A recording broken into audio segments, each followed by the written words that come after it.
So if you don't mind, let me give you this as an exercise to think a little bit about it, but don't think too much. If you can come up with an example that's showing that left inverse may not be a right inverse, that's good. Otherwise, we will probably do it. By the way, in this lecture notes, as you will see, there will be some examples that I will call them checkpoints. So I want you to do them yourself. Okay? So because,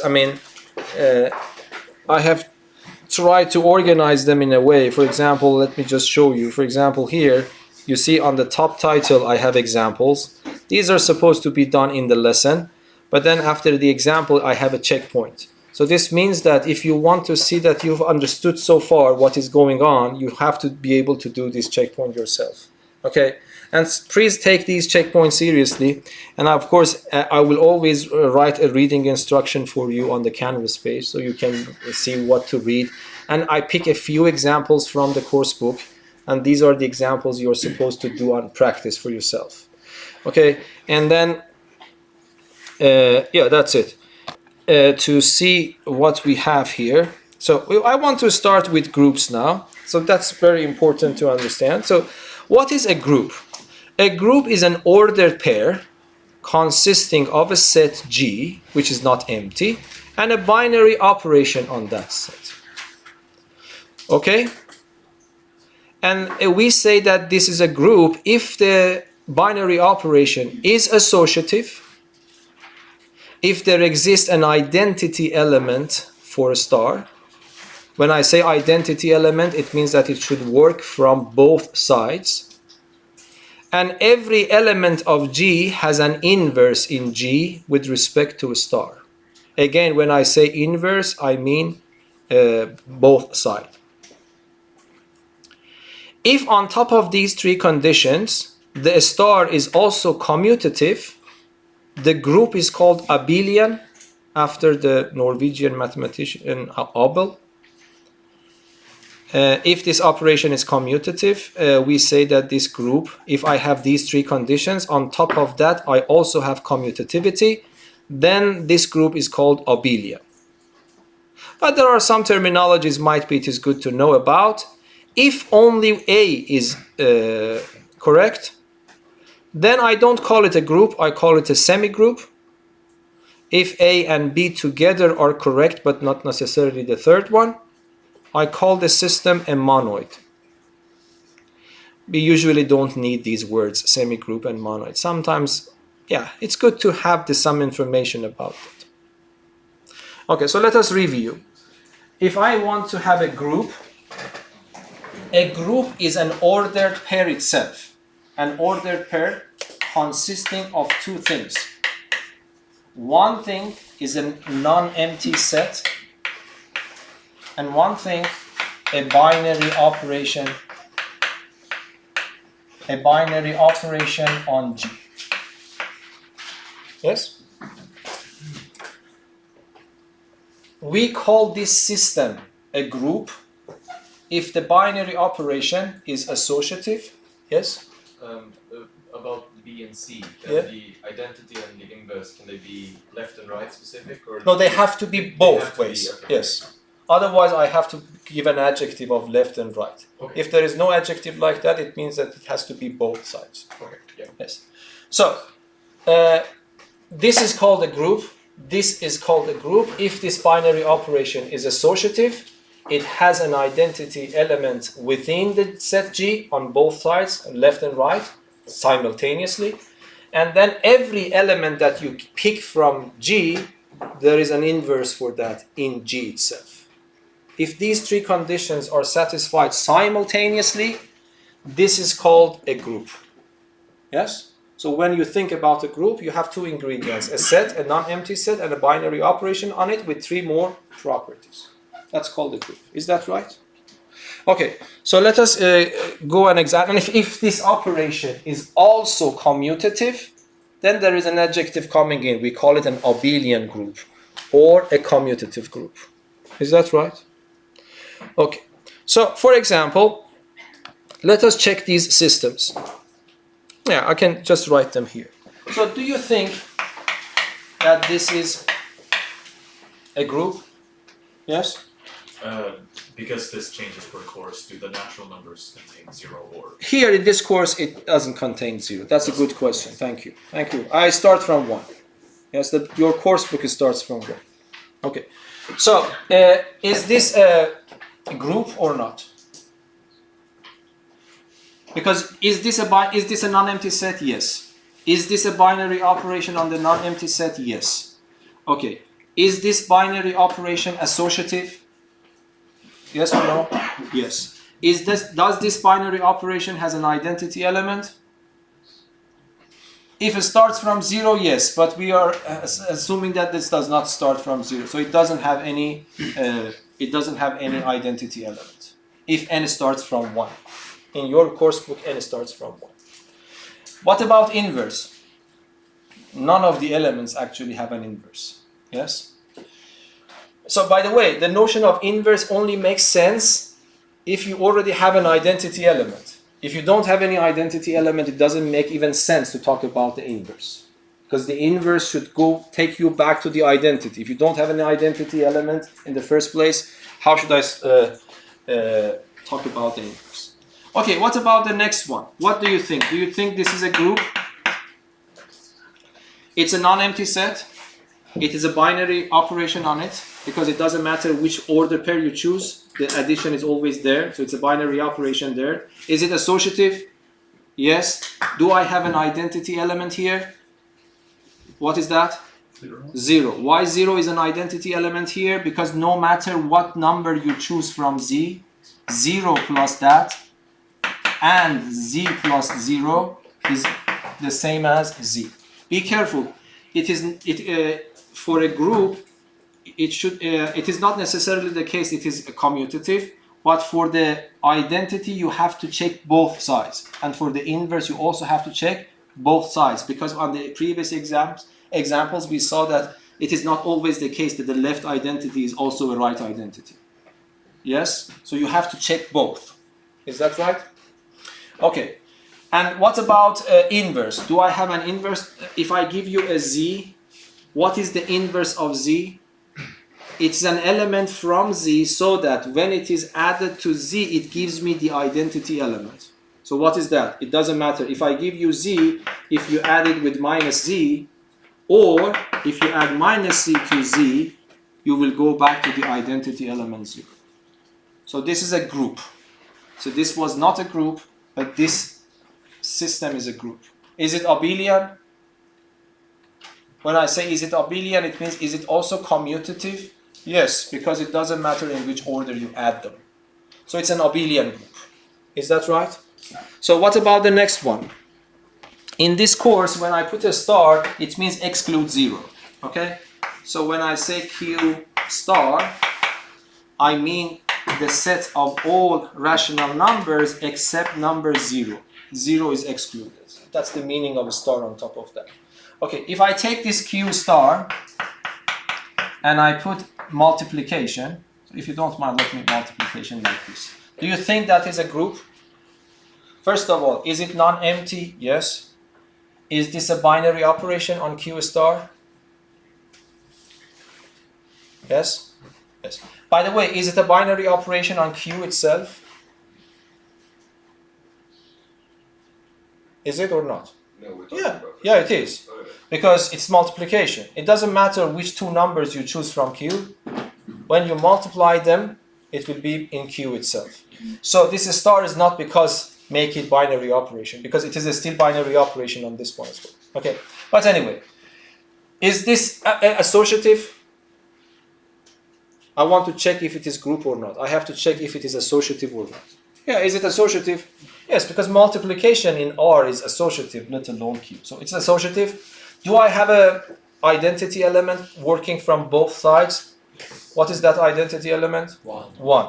So it doesn't matter what Q I choose from Q star. When I multiply 1 by it from both sides, it gives me Q back. Yes? So 1 plays the role of the identity elements. Okay. Is it the case that every element in Q star has an inverse?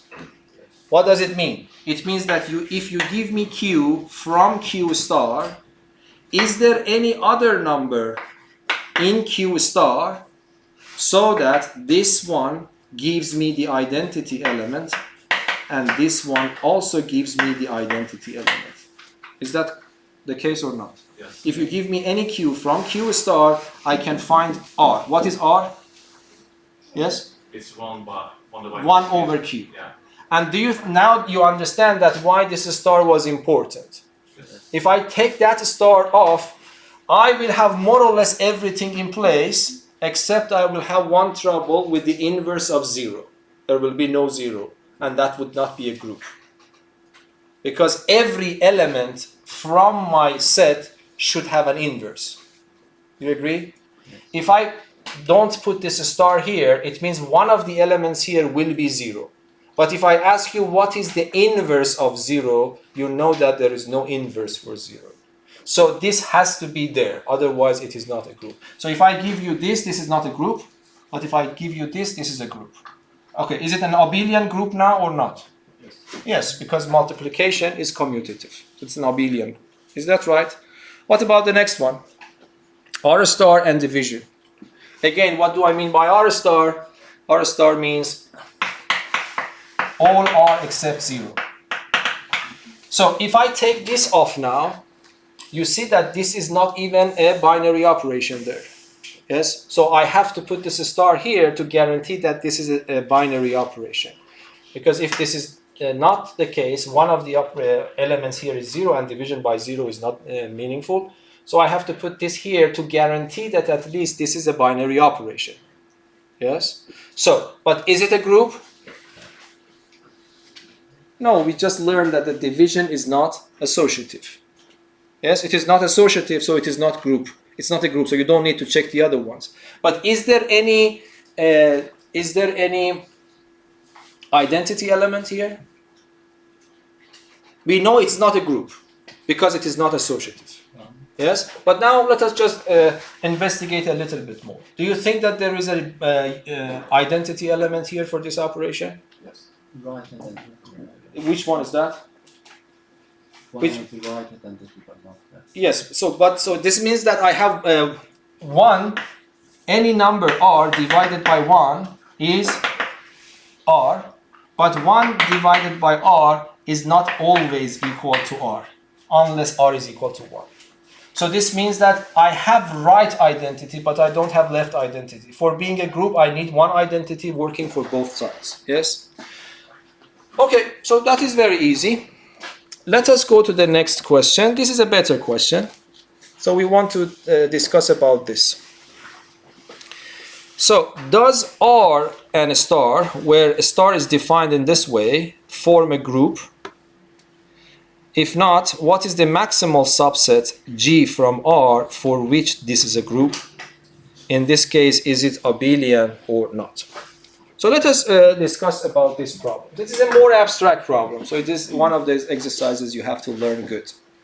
So I have given you R and a star, but I have to define what do I mean by star. I have defined it in this way. For all, this means for all, x and y in R, I have defined x star y to be x plus y plus xy. Okay? And now I am asking a question. Do you think that this is a group or not? If you want to answer that, you have to check the properties. First of all, you have to confirm that this is indeed a binary operation. Okay? Is it a binary operation on R? In other words, this is the terminology we used. Is it closed? Is R closed under a star? What does it mean? It means that if you pick two arbitrary elements from R and combine them with a star, do you think that the answer will be in the set itself? If the answer is yes, this means that this set is closed under this operation. So I will use this word because that's a very nice word to use. So, is R closed under a star? Yes, why? Because if you choose two real numbers, any real numbers that you want, put them here, it gives you the sum of them plus the product of them. Of course, this is definitely in R again. So this R is closed under a star. Yes, so it's a binary operation and it's always defined. I don't have any obstacles. So if I choose any x and y from R, I don't have any trouble in defining it. So it is well defined and it is closed. So the first things about binary operation is satisfied. So then I have to check the associativity. If I want to check the associativity, you have to see that is it the case that this is the correct or not. I have to check this one. If the answer to this is yes for all choices of x and y and z from R, then I say that this expression is associative. Okay? Usually to check associativity, if you feel it is associative, you have to go for a proof. But when you write the proof and see something is not working, you should go back and bring a counterexample. So have this logic in head. Okay? So first, I would say that, okay, this is not a usual operation, but it consists of addition and multiplication. I have this in mind that addition and multiplication are associative. So I would guess might be this is also true for this one. Okay? So what I do, first of all, I write this and I ask myself, is it true or not? So I start from the left-hand side. This is important how to write. You shouldn't write it too quickly. You have to do it step by step. So which one I have to do first? I have two star operations, but this pair of brackets prioritize the second one. So it means I keep the first one. I start doing the second one. Yes? What is the second one? This tells you that if you want to do this operation, pick the first one, put it here, and put the second one here and here. Yes? So I have to fill up those slots, but this time my first is y, the second one is z. So I copy and paste x star, I open a pair of brackets, and then I do this. So can you tell me what is the answer to this, according to this defined rule? Just say it. Y plus z plus yz. Okay? Now if I want to continue, what should I do? This plays the role of the first one, but the whole thing here is going to play the role of the second one. Yes? So this means the first one plus the second one, which is this expression, plus the product of the first and the second. So it will be like this. So be careful. This course is extremely important to write it properly because most of them are trivial. Don't do the calculations in your head. Don't jump. Okay? So now, can I remove this pair of brackets? Yes, because of the properties of addition. For addition, I don't need to emphasize on the pair of brackets. So I am using properties of addition. Yes? And then this is a multiplication of real numbers. So I can just distribute it. So it becomes what? Yes? So this is the left-hand side. I cannot go any further. You can rearrange it, but this is what it is. Okay, so you do the right-hand side as well. Okay, so the right-hand side is x star y and then star z. So this time a pair of brackets is around the first pair, so you are prioritizing the first one. So this means you have to do this one first. So it means you keep the second part as it is, copy and paste, and then rewrite this one by this rule. Yes? And then again you have this star, but this time this is your first component and this is your second component. You have to read it in this way. The first one plus the second one plus the first one times the second one. So this becomes the first one plus the second one plus the first one multiplied by the second. Do you agree? Okay, and then you simplify it. So because now this I am doing in the set of R, so I can use the properties of R. And then I multiply, so it becomes xz plus yz. Oh, there is something wrong here, so sorry. So you see that this is y.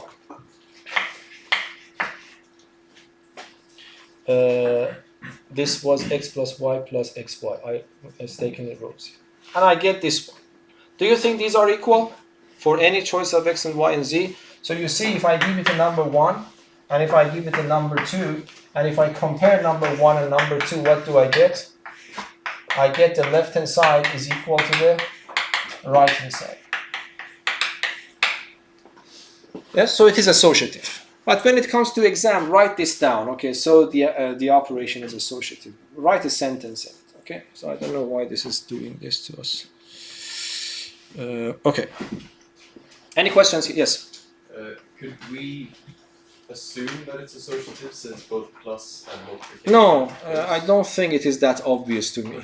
Okay, but Yeah. okay, so that's not something that's generally true. Yeah, I don't think so. Or at least I don't have any theorem in my head about that. Okay. And now, if I want to go to the second one is the checking the existence of an identity. Okay, so existence of an identity is like this. First, you go to a scratch paper and do some calculations there. So it means that I am looking for an identity, which I don't know what that is, so that x star e becomes e star x becomes x itself for every x. Are you familiar with these symbols? Yes? This is what I want to do. Usually you start from one of them. Okay? So what I do, this is a scratch paper. Okay? So I go and try to find something for it. X, but x star e is x plus e plus what? xe. Do you agree? This is supposed to be x. And this x and that x are cancelled. And then I factor e out, because don't get confused. You are looking for what? You are looking for e, if it is possible. So it means x is given to you. You are looking for e. So it means I factor what e out. And here is z. Okay?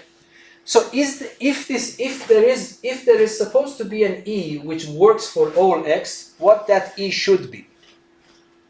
0. Because if a is not 0, if it is any other number, it is still possible to work this out if I choose x to be -1. But it is only for -1. I want an e which works for every number. So if I want an e who is going to work for every number, that e should be 0. So this gives you e equal to 0 as your candidate. Okay, so when the scratch paper work is finished, you go back and say that I claim that 0 is the identity element, and here is the proof. Okay, so we show that for the second one, we show that e equals to 0. We show that 0 is the identity element.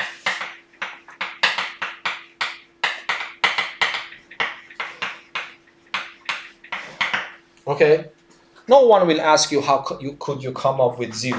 Okay, so because this is mathematics. Mathematicians cheat like this. They do some work in the scratch paper and then they write it the other way around. Yes.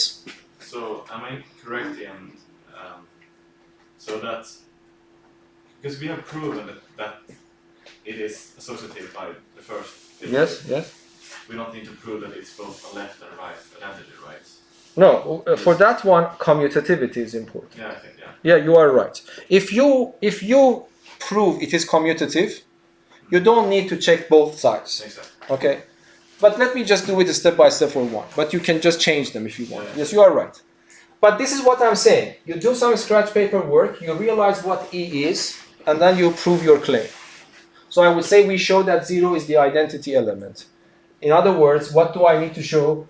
I would say that I want to show that x star 0 is equal to 0 star x is equal to x for all x. Yes? I want to show this. So this is not part of the solution. This is how you derive you guess your identity element, and then you say that, okay, I prove that 0 is the identity element by proving these equalities. Okay? So then it's very simple. So you calculate x star 0 by writing x plus 0 plus x times 0, which will of course be x. And then you write 0 star x, which will be 0 plus x plus 0x, which also becomes x, and that's done. So is there an identity element which works for both sides, from both sides? Yes. Oh, sorry, again, I forgot. Can you see that? I don't know how to write, okay? That's very hard. So, do you understand what's going on? So, associativity is guaranteed. Existence of an identity element from both sides is guaranteed. Okay, so what is the next one? The next one is inverse. Okay, and it is always important to do identity first and then inverse, because for the inverse you need your identity.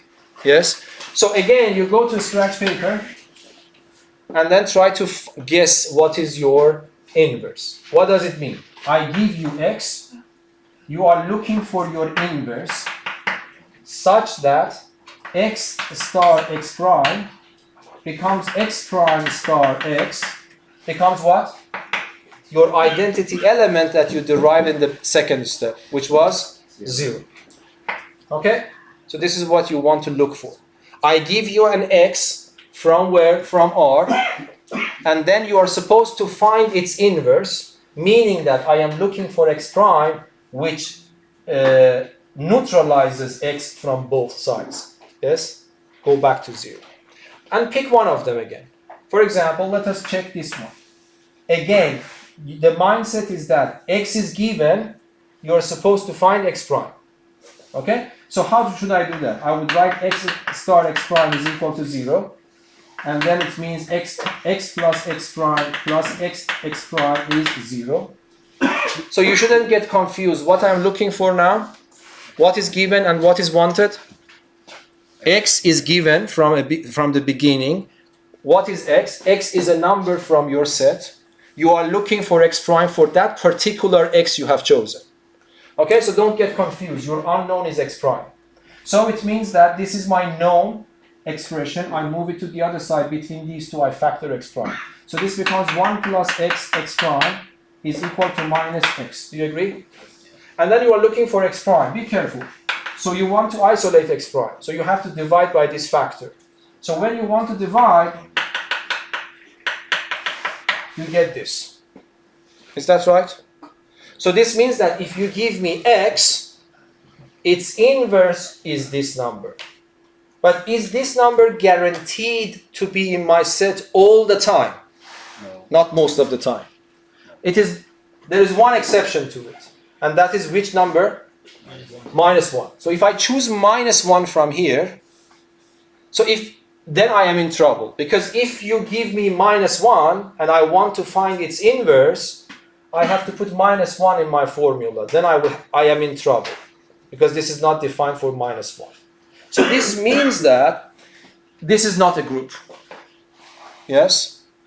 If you want to say that this is not a group, well, how do you say it? You would say that minus 1 does not have an inverse.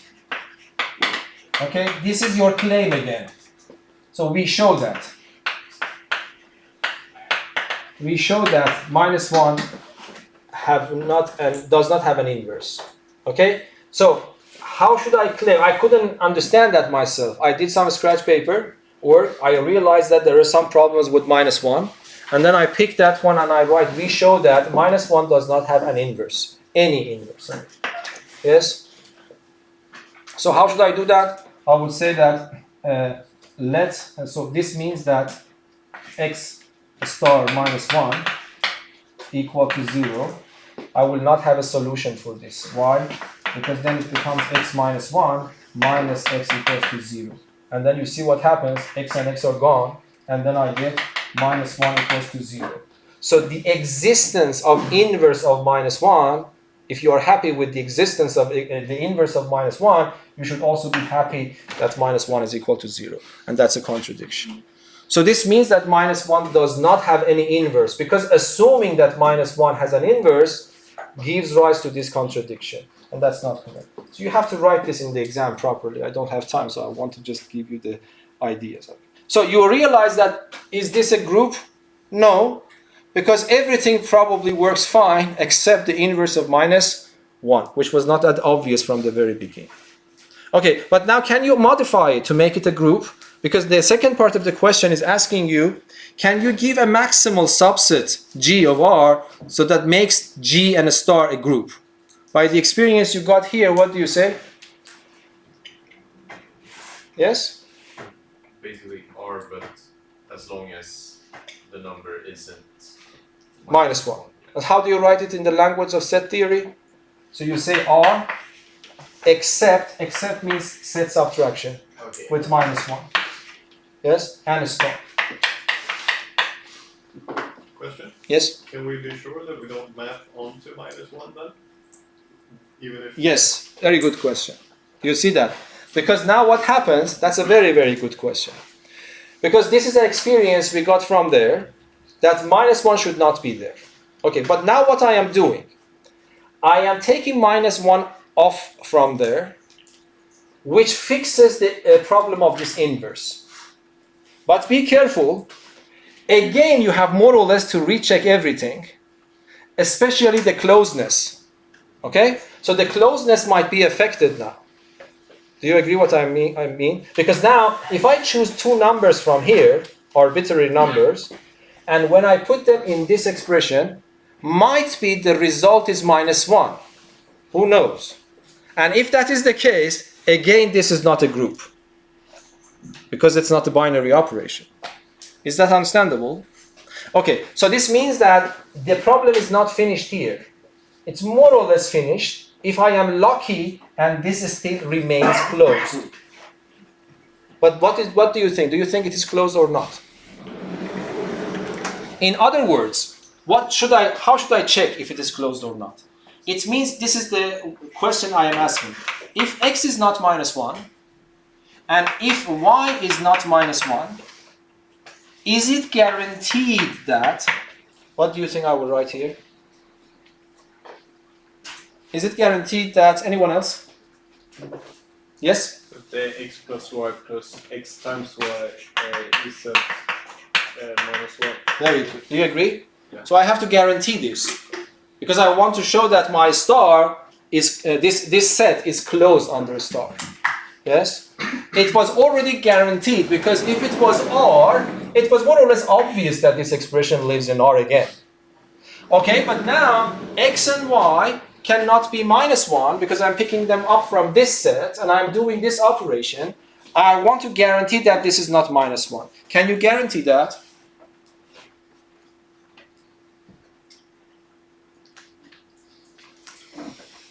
Give you a little bit of time.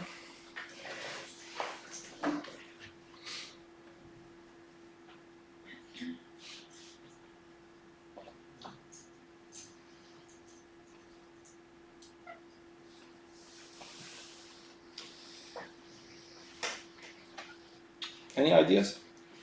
It's a very, very simple high school algebra.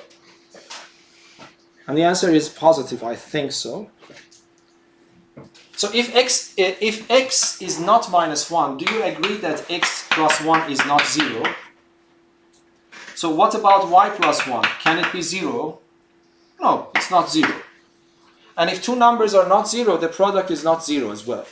Do you agree? So if I multiply them, x plus 1, y plus 1 is not 0. Do you agree? These are obvious things. But do you see the connection now? Multiply it. So it becomes xy plus x plus y plus 1 is not equal to 0. Yes? I'm just multiplying xy, x, y, 1. And if this is not equal to 0, it means what? X plus y plus xy is not equal to minus 1. Understandable or not? So simple algebra, but that is a very good question. Thank you for asking. Otherwise it would be wrong. Be careful. Yes? Any questions? Okay. So if you want to learn this, as I told you before, I have this for you. Hopefully tonight before sleeping you solve this problem, because if you don't solve it, you cannot sleep. That's the attitude. That's the right attitude. Yes. Yes. You have to. You cannot even resist. Yes. Not to solve the problem.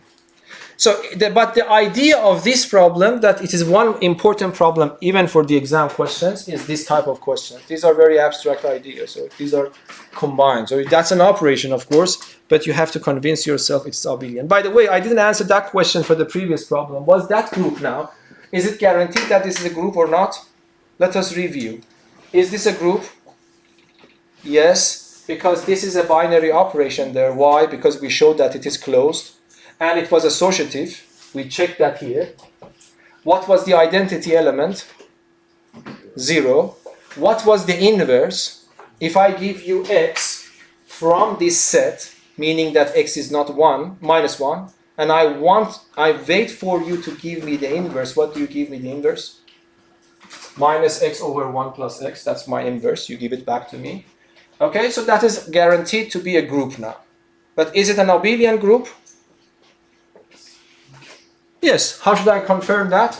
You have to do y plus x. So y star x. Y star x becomes y plus x plus y times x. But they are the same. That's an abelian. Is that right? Okay, so this is a checkpoint. I want you to do that. I have another checkpoint. It's a little bit more difficult. I also have another checkpoint. So start immediately, because otherwise you will not be able to sleep. Yes, there are 3 checkpoints now. These questions are a little bit harder. Okay. This is the attitude of math teachers. They solve the simple problems themselves and give you hard ones. You can take a revenge when you become a teacher. Yes. Yeah, but have this in mind. Work for it. Can you show them screen at once? Pardon? Can you show the first one? So we. I'll put them on canvas. Okay. Immediately when I reach home, Okay. before sleeping. Yes.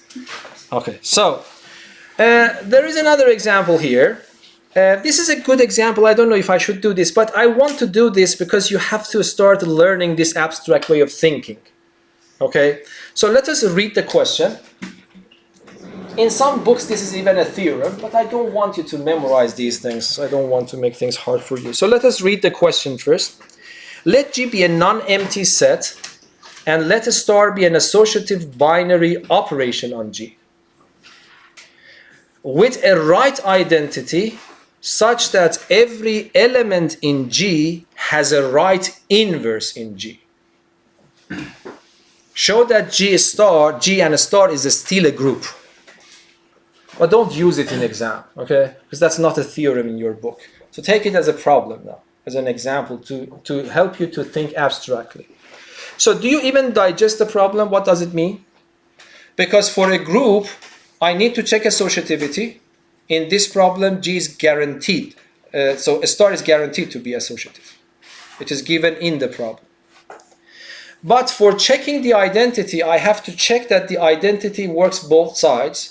And for inverse, I have to check that the inverse also works for both sides, from both sides. But this theorem is telling you that, this problem is telling you that if a right identity is guaranteed and a right inverse for every element is guaranteed, don't worry about the other scenario. It will automatically give you the group structure. Is that right? So that is, now, I mean, by right, do you understand what the problem is? So we have to confirm it. So how do you think about the problem? If you want to solve this problem, what do you say? So what do I have? I have a G with a binary operation on it. I know a star is associative. I know a star is associative. I know that I have a right identity. So what does it mean? It means for every x in G, there exists an E in G. So let me write it like this. There exists an E in G such that for all x in G, x E is x star E is x. That's the meaning of right identity, yes? If I say that I have a right identity, it means there is an element there so that no matter what x I choose, x star E on the right gives me x. Okay? And when I say that every element has a right inverse, what does it mean? It means for every x that you choose in G, there exists an x prime in G such that x star x prime is equal to E. Okay? These are the things given in the problem. But normally speaking, is it guaranteed that this system is a group? No, because for having a group, I have to confirm this the other way around. I have to confirm this the other way around as well. Yes, okay? And it is not obvious. Do you remember we had some examples that the other way around might not be the case. Okay? But this actually guarantees that this is indeed the case. But you see that the proof, if I can generate it myself now, because these are very simple algebraic proofs, but it is not easy to come to mind. Yes? So you have to get a little bit used to this way of thinking. So, because there is not much time, so let me start from here. So, what I want to have, you give me a y, and I know that there exists a y prime in G such that y star y prime is E. Yes? I show that y prime star y is also E. Yes? I want to show that if y prime is the right inverse of y prime itself is also a left inverse of y. Yes? I want to prove this. Okay? So how can I prove that? So now if you tell me what is y prime is in G. So let me write something and I ask your opinion. Can I guarantee the existence of y double prime in G such that y prime star y double prime is E? Can I guarantee this? Because every element, no matter which one I choose, I have a right inverse for that element. So you give me y from G, it is guaranteed the existence of a y prime, which is the right inverse to y. But where is this y prime? Y prime is again in G. So it is guaranteed existence of an element, might be a different element, so that's why I put y double prime, so that y prime star y double prime is E again. Is it guaranteed or not? Yes? Okay. Now what I want to do, what was my goal? My goal was to show that y star y prime is E. Yes? So let me start from here. Y star of y prime is equal to. Do you agree that I can write this?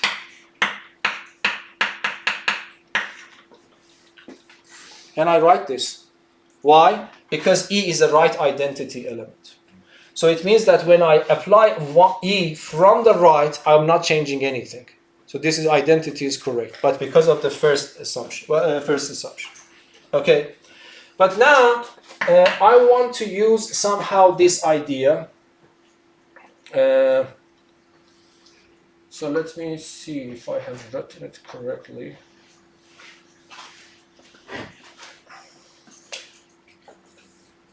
Okay. See what happens now. If y, You can write E as y prime, y double prime. which one? And you can write the E as No, the y problem is that, is it good? No, because this y prime hits this y prime, I don't like it. So if y prime goes there, I can use associativity,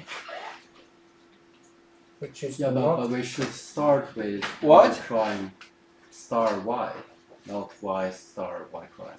Ah, yes, we want to show this, thank you. Thank you very much. Yeah, please don't just look at me, just try to fix me, yes? That was what I know. I want to prove this one. Now it's correct, yes, very good. But still that's correct, yes? You see, this is guaranteed. I want to guarantee this one as well. Y prime star y can be written as y prime star y E. because E is a right identity. Okay? But now what can I do here? Instead of E, what can I write? I copy and paste this one, I copy and paste this star, and now instead of E, I put this one. Do you agree? Yes? But now I use associativity. Don't be in a hurry because that's a proof. If I want to use associativity, I take this one expression, the second one, and the third one. So how should I see the problem? I would see it in this form. I would write it as y star, y prime star y, star y prime, and star y double prime. You see that? I have, instead of doing this one first, I am doing this one first. Is that right? Okay, but I can use another associativity here. So this becomes what? It becomes y prime star y prime. And then I have a star y double prime. Yes? But what is this one? Is E. And then I have star. Are you following? Okay, but this is a right identity. So what's the answer? It's y prime. And a star y double prime. But y prime star double prime is E.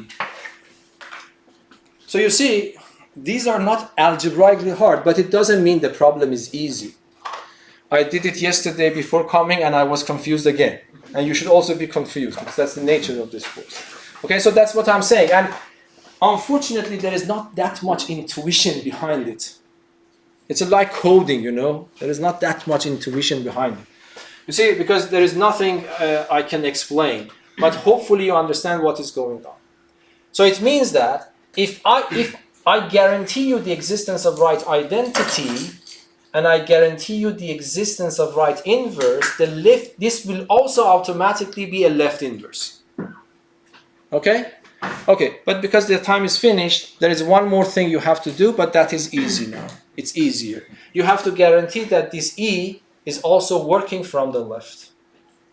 Okay? Is that right?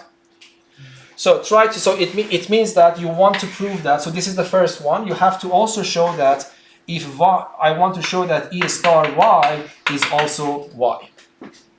Okay, but let us do it. How can I do it? E star y.